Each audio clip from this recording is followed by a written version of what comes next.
اعوذ باللہ من الشیطان الرجیم، بسم اللہ الرحمن الرحیم۔ آج میں اپنا 100واں چیپٹر پیش کر رہا ہوں۔ تو جیسا کہ میں عرض کیا کرتا ہوں کہ نماز ہمارے لیے ایسا ہی ضروری ہے جیسے ہر انسان کو سانس لینا۔ تو اس کے علاوہ میں ایک گزارش کرنا چاہتا ہوں کہ آپ اپنے بچوں کو عربی زبان سکھائیں۔ اپنے علاقے میں ڈھونڈیں کہ کون سا ایک ایسا ادارہ ہے جو بچوں کو عربی زبان سکھاتا ہو۔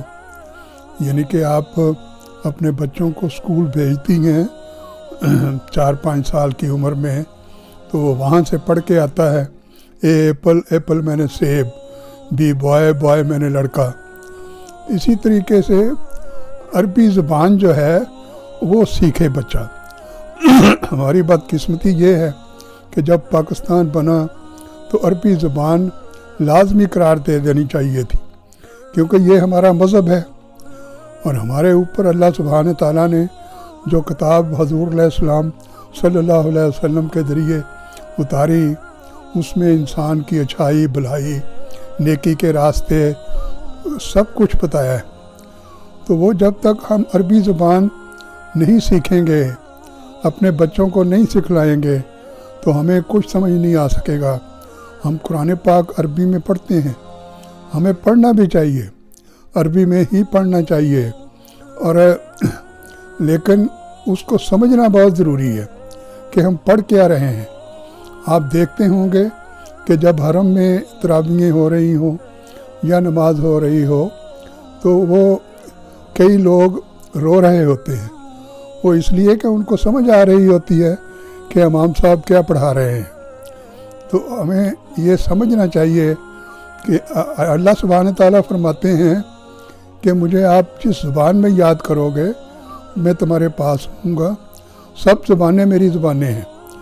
تو یہ اردو میں اس کا ترجمہ الحمد سے لے کے والناس تک جتنی صورتیں ہیں اور ان کے اندر پیغمبروں کے قصے نکال کے اپنے پروگرام میں پیش کرتا ہوں۔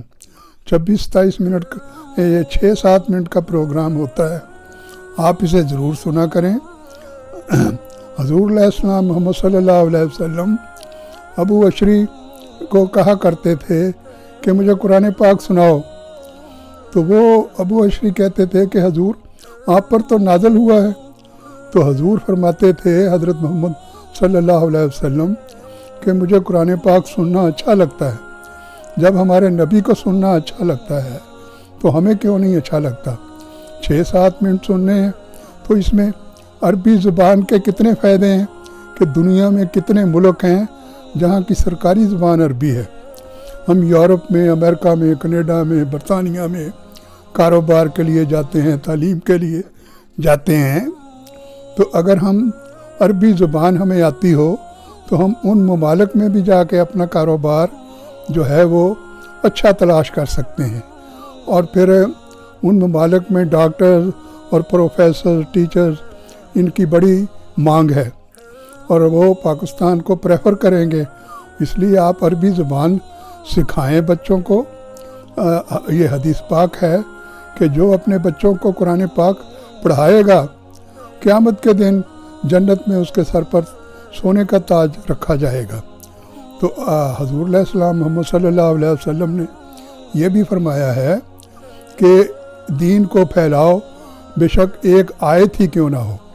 یہ بات اب ذرا تھوڑی لمبی ہو گئی، تو اس لیے یہاں مانچسٹر میں ہماری ایک بہن ہے طارق، نغمانہ طارق، اس نے اپنے پوتے پوتیوں نواسیوں کو یہ انگریزی اسکول میں نہیں بھیجا، انہوں نے ایک دینی مدرسہ ڈھونڈا، وہاں پر ان کو داخل کرایا۔ اب وہ مدرسے میں اور گھر آ کے عربی میں گفتگو کرتے ہیں۔ یہ دیکھیں کتنی اچھی مثال میں پیش کر رہا ہوں۔ تو اس لیے جس گھر میں عربی بولی جائے گی وہاں برکت ہوگی اور اچھائیاں نکلیں گی وہاں پر۔ تو میں اب اپنے پروگرام کا بقایا حصہ شروع کرتا ہوں جو کہ چیپٹر نمبر 100 ہے۔ تو آج میں سورہ غاشیہ میں پیش کر رہا ہوں۔ تو اللہ تعالیٰ نے اپنی بہت سی نشانیوں کا ذکر اس صورت میں کیا ہے۔ اللہ تعالیٰ نے فرمایا کہ زمین آسمان میں نشانیاں ہیں ایمان والوں کے لیے، اور انسانوں اور جانوروں کی تخلیق میں نشانیاں ہیں، اور یقین رکھنے والوں کے لیے، اور صبح و شام کی گردش میں اور آسمان سے اترنے والے پانی میں جس سے مردہ زمین زندہ ہوتی ہے، اور ہواؤں کے چلنے میں نشانیاں ہیں۔ عقل والوں کے لیے اس سورہ میں اللہ تعالیٰ نے ارشاد فرمایا کہ اللہ تعالیٰ نے سمندروں کو مسخر کیا تاکہ اس کے حکم سے ان سمندروں میں کشتیوں کو چلایا جائے اور اس کا فضل تلاش کیا جائے تاکہ اس کا شکر ادا کیا جائے۔ اس سورہ میں اللہ تعالیٰ فرماتے ہیں کہ ہم نے بنی اسرائیل کو کتاب و حکمت اور نبوت دی اور پاکیزہ رزق بھی دیا، ان کو جہانوں پر فضیلت دی۔ پھر اس کے بعد اللہ تعالیٰ نے شریعت کو بنی اسرائیل سے لے کر رسول اللہ صلی اللہ علیہ وسلم کے سپرد کر دیا، اور رسول اللہ صلی اللہ علیہ وسلم کو بھی تلقین کی کہ آپ نے یہود و نصارہ کی خواہشات کی کوئی اہمیت نہیں دینی اور اللہ تعالیٰ کے احکامات کی پابندی کرنی ہے۔ اس سورہ میں اللہ تعالیٰ نے ان لوگوں کا بھی ذکر کیا جو اللہ کو بھول چکے ہیں اور خواہشات کی پیروی کرنے والے ہیں۔ ان کے دلوں اور کانوں پر مہریں اور آنکھوں پر پردہ ہے، تو پس کون ہے جو اللہ کے سوا ایسے لوگوں کو ہدایت دے؟ اللہ نے اس سورہ میں دہریت کو بھی رد کیا ہے اور کہا ہے کہ اگر دہریے مردوں کو اپنی آنکھوں سے زندہ ہوتے دیکھنا چاہتے ہیں تو یاد رکھیں کہ اللہ تعالیٰ ہی انسانوں کی زندگی کے بعد موت دیتے ہیں اور پھر قیامت کے دن دوبارہ ان کو جمع کریں گے، اور لوگوں کی اکثریت اس بات کو نہیں جانتی۔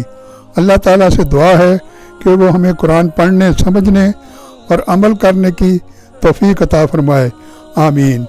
تو یہ آج کا چیپٹر میں یہی ختم کرتا ہوں۔ تو میری پھر یہی گزارش ہے کہ اپنے بچوں کو عربی زبان سکھائیں، یہ بڑی نیکی کی بات ہے۔ اللہ تعالیٰ آپ کا حامی و ناصر ہو۔ اللہ حافظ۔